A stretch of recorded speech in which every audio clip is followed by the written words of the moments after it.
The Protectors of the Wood Adventure Series. Episode number 150. Abby's Father. Abby suddenly awoke and sat up in alarm. There was no sound. She walked over near the door, waiting for her father, Dennis, to arrive. Half an hour went by. Abby filled 2 water bottles and moved a chair out front, waiting in the shade. Soon her father appeared around the corner of the cottage. He was carrying a small briefcase. Dad! He hugged her. Oh, it's wonderful to see you. But I'm boiling over from just walking up from the hospital. I need a cold glass of water. It's too hot for humans. Abby was thinking. Dad never carries a briefcase. What's that about? Abby handed him a water bottle and put her finger to her lips. Come, I want to show you something. She led him to the birdwatcher's path and into the shade of the wild area. They stopped in front of the cave of vines. In a low voice, Abby said, I know it seems kinda strange, but I'm afraid we'll be overheard in the cottage, or even back here. Let's sit in the cave and talk softly. Dennis stared in surprise, and then quietly slipped into the cave and sat cross-legged, his briefcase beside him. Abby joined him in the small space. He drank water in huge gulps. Dennis seemed perfectly comfortable in the tiny cave. He raised his hand. No explanation necessary. Actually, what I have to say deserves this much care and privacy. I'm relieved to see that you know that. You're making me proud, giving me confidence we're going in the right direction. Dennis was studying Abby's face in a way that made her nervous, but she didn't look away. We have very little time, and I need to leave this briefcase with you today. In Rivergate, our talk about the MAPSTICK was cut short, and there are things I must get off my mind. You don't know how it haunts me. I'm ready. Where's the MAPSTICK now? Abby described Tuck's special room for treasures. You'll have to put this in there as well. Dennis set the briefcase between them. It was a large rectangle of brownish-red leather, hard, heavy, and barely large enough to accommodate normal sheets of paper. In one way, this is more dangerous than the MAPSTICK itself. Dennis ran his finger over 4 small dials in the bronze plate above the handle and showed it to his daughter. See the combination? PROT for protectors? Don't forget. He opened the top and withdrew 3 folders of paper. I've spoken to Sonny. I know he's given you a lot of background on the MAPSTICK, and I won't repeat it today. But one very important thing he doesn't know, or at least won't discuss or even hint at, is on these sheets of paper. You see, the MAPSTICK really is a map. It took me years to figure it out, and now I will hand the secret to you. You'll see why I'm glad to be whispering in here. These papers include 2 maps as well as notes about the things I've discovered or guessed. I'm going to run through this explanation quickly. It's already late in the day and your mother will wonder where we are. In an hour we have to catch the boat. You'll have to study this material on your own, and soon you should spend a couple of days with us in Rivergate. I'll try to answer any questions then. Hurry then. Tell me. He opened the first folder, took out 6 sheets of paper, and laid them out in pairs, lengthwise, on the uneven ground. This is a very detailed rendering of about a quarter of the MAPSTICK. I wish we could lay out the whole thing on a wide floor today, but this will be enough to get you started. This drawing is done on a scale about twice the size of the MAPSTICK. I've tried to copy every tiny mark and had to use a magnifying glass to do it. At first it seemed incomprehensible, but gradually I began to notice a consistent method in the chaos, and finally I became certain this is a map of the caves and tunnels under Hidden Valley and the surrounding plateau, with a few tunnels even crossing under the Half Moon River. He pointed to the far edge of his line of papers. The map begins here at the western edge of the plateau near Rivergate and the wetland.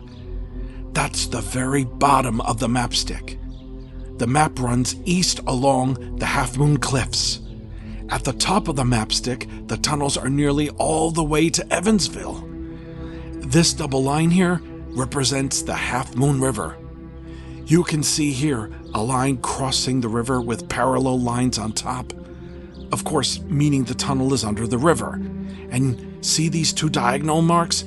That means the tunnel is in the second layer underground. Abby stared at the tangled web, mostly a combination of small circles linked together with wandering lines. But a closer look revealed many smaller details, such as tiny arrowheads pointing ahead on some lines, spirals in many of the oval or circular shapes, and many designs that could be pictographs with a specific meaning. Many lines had a few barely visible diagonal marks along the side. Are you sure? I mean, that's a lot of caves and tunnels. I know there are few, but no one has hinted at anything like this.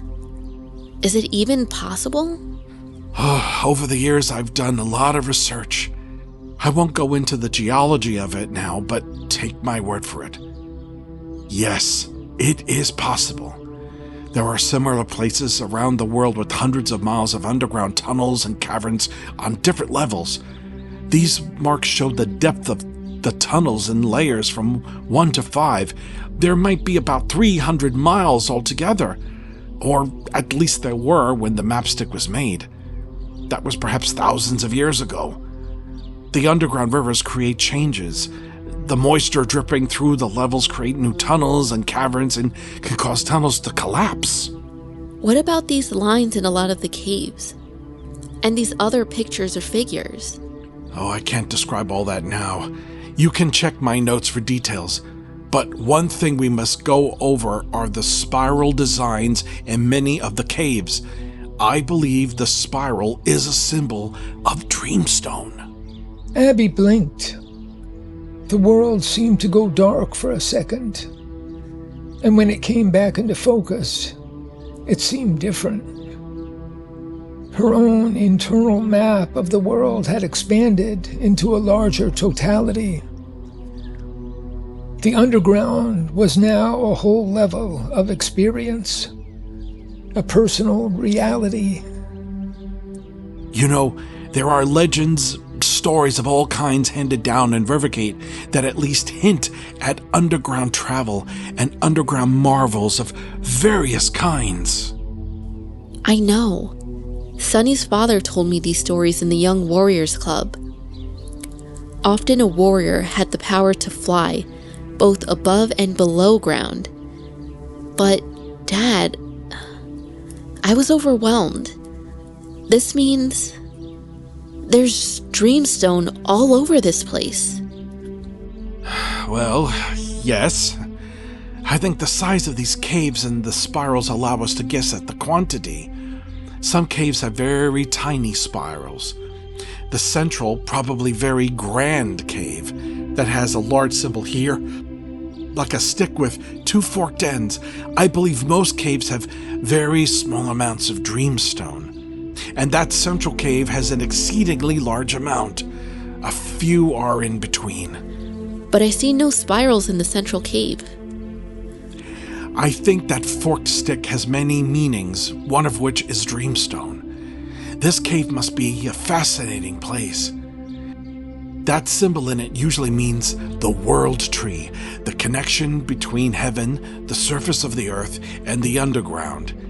It also means a person or people, implying that we include all three worlds as a part of ourselves. Dad, I'm so surprised. I really didn't know you were involved in all this. Oh, it's only recently that I began to understand most of what I've said today, and there's more to come.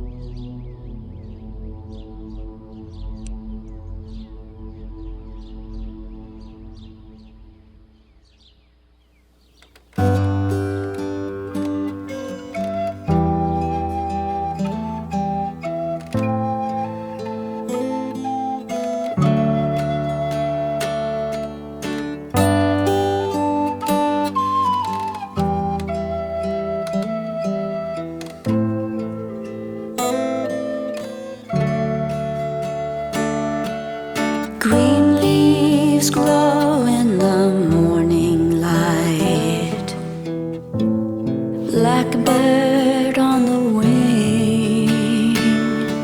Sunlight glows in a great halo.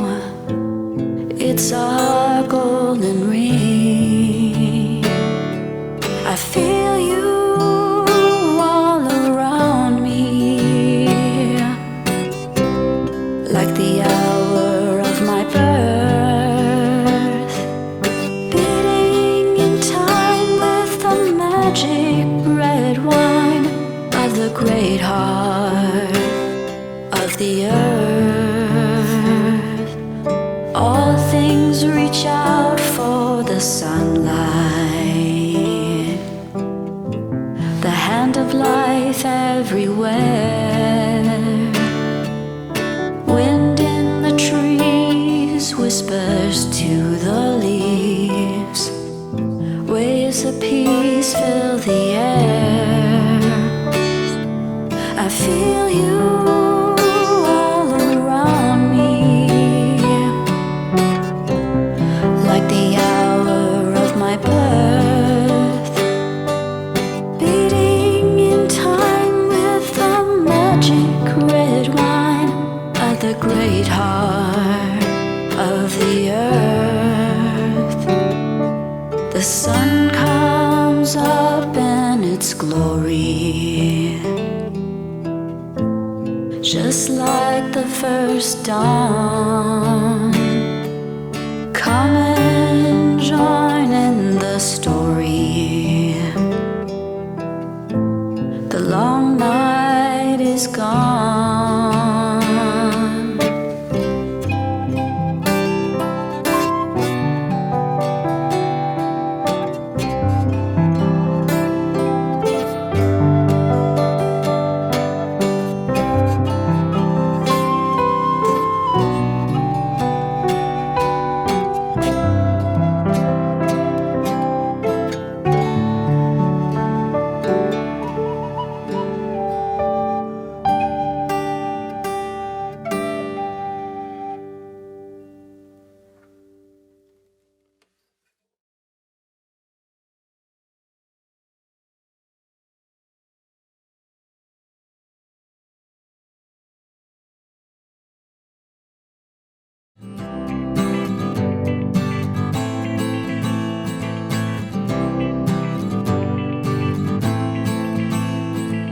Trillions of living things are everywhere around. Our lives are all planted deep into the sacred ground. There's everything to love and everything to fear. It's planet Earth in the universe and nature lives here. It's planet Earth in the universe and nature lives here. It's planet Earth in the universe and nature lives here. It's planet Earth in the universe and nature lives here. And nature lives here.